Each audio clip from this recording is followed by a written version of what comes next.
Il cuisine, il talonne, il questionne pour obtenir les vraies réponses.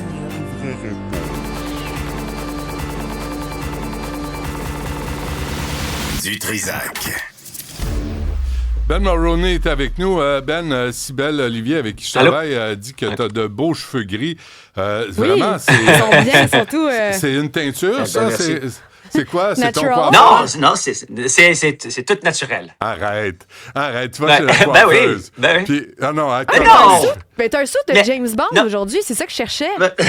Avec la chemise bleue. Non, oui. Ben après ça, il faut que je fasse l'émission de télévision de West Block, l'émission politique de Global. T'as des choses sérieuses à faire, là. T'as pas juste nous. Je travaille fort, Benoît. Oui, je le sais. Hardest working man in show business. Canada, la version. Dis donc, qui va gagner, David ou Goliath? Écoute, il y avait un moment pendant le speech de Mark Carney à Davos, tout le monde, même moi, j'étais très impressionné par le contenu et son style, mais après quelques journées, le plus que je pense que ça va nous poser des questions. Et Gérard Filion de Radio-Canada a dit la même chose. Est-ce qu'on est préparé?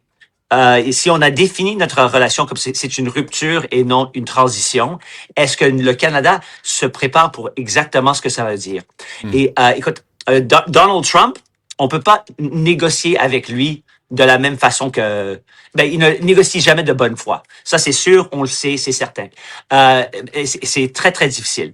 Et je reconnais que c'est que notre premier ministre a un grand boulot, a une grande responsabilité.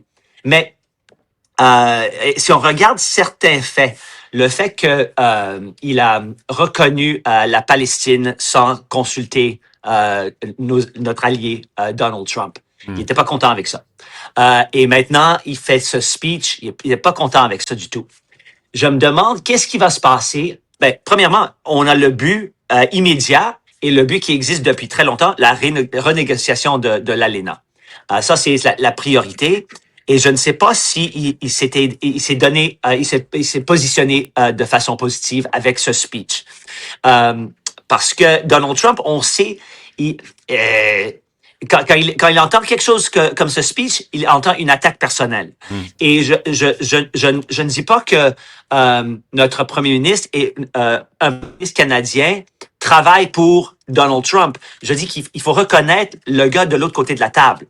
Et qu'est-ce qui va arrêter Donald Trump à la fin de cet été si les souverainistes en Alberta gagnent le référendum et Donald Trump, le lendemain, reconnaît l'indépendance de l'État albertain. Et sa réaction va être simplement, j'ai simplement suivi le modèle de Mark Carney quand il a reconnu la Palestine. Donc, on ne se prépare pas pour toutes les éventualités, et ça, c'en est une. Mais quel est l'avantage pour Donald Trump de voir le Canada se fragmenter? Parce que tu parles de l'Alberta, mais le Parti québécois est en avance là, au Québec. Là, puis on va peut-être... Les Québécois, après le discours de Mark Carney, révisionniste d'hier à Québec, où les Canadiens anglais, vous avez été tellement magnanimes avec les Québécois, vous n'avez jamais pendu des patriotes, vous n'avez jamais tué des civils, vous n'avez pas mis le feu à l'hôtel de ville de Montréal, vous n'avez pas essayé d'éradiquer les Canadiens français. Là, tu dis non, ça suffit, là. Là, ça suffit. Le Québec et l'Alberta, on va faire alliance, puis on va quitter le Canada. Ça va brasser, là. C'est quelque chose. Quelque chose se passe surtout. On voit dans les sondages, les indépendantistes de l'Alberta, ils montent dans les sondages. Il y a personne, d'après moi, qui commence on dit en anglais, de make the case for Canada. Tu sais, dans le dernier référendum au Québec, il y avait Jean Charest qui travaillait 25 heures sur 24 pour promouvoir sa vision d'un Canada uni. D'après moi, ça c'était... Il y avait tous les tricheurs qui ont mis plus d'argent que prévu. Il y avait tous les crosseurs qui ont menti. Ben, on va pas réécrire l'histoire, là. On s'est fait fourrer, nous autres, là. OK. Moi, je parle de l'avenir ici, Benoît. Moi, je parle d'il y a 30 ans. Mais honnêtement, il y a une situation. Je vois un scénario potentiel où Donald Trump dit, OK, les Canadiens ne me respectent pas. Les Albertains ils ont quelque chose que je veux.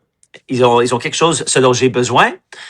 Et le lendemain d'après un référendum, s'il gagne, c'est entièrement possible qu'il dit, that's it. Moi, ma priorité, c'est les Américains et l'Alberta va m'aider à aider les Américains. Et donc, c'est le nouveau, je sais pas si ça va être un État ou quoi que ce soit, mais avec un langage comme ça, c'est une rupture et le contenu de son speech, c'est pas qu'il a dit quoi que ce soit qui n'était pas incorrect, mais c'est la manière dont il a dit ça sur la scène globale. Donald Trump, il aime pas ça. Et je pense que Mark Carney et son équipe, mais il faut le dire, je pense les libéraux savent que quand ils parlent comme ça, ils montent dans les sondages. Donc, c'est une question, ils jouent avec la politique lorsque la stratégie doit être, avoir une stratégie économique. Et je sais pas si ça va bien finir pour nous. Et j'ajoute à ce que tu dis, Ben, Danielle Smith, elle aime Donald Trump. Et Donald Trump aime Danielle Smith. C'est pas, on part pas de loin, là. Il y a une bromance, là, qui est en train de s'installer. Alors, ça va être facile d'avoir des négociations alors que Danielle Smith ne s'entend pas vraiment avec Mark Carney. Mais d'après ce que j'ai entendu, il y a déjà des négociations entre les Américains et certaines personnes dans certaines sphères politiques en Alberta. Ils en parlent déjà. Oui. Ouais. Bon, attends de voir Paul Saint-Pierre Plamondon débarquer à Washington. Ça veut dire, ça va être rock'n'roll, ça va, là. Bon, c'est tout pour aujourd'hui, Ben? Oui, c'est tout. OK, ben, grosse journée. Okay. Gros merci, puis on se reparle lundi. OK. Salut.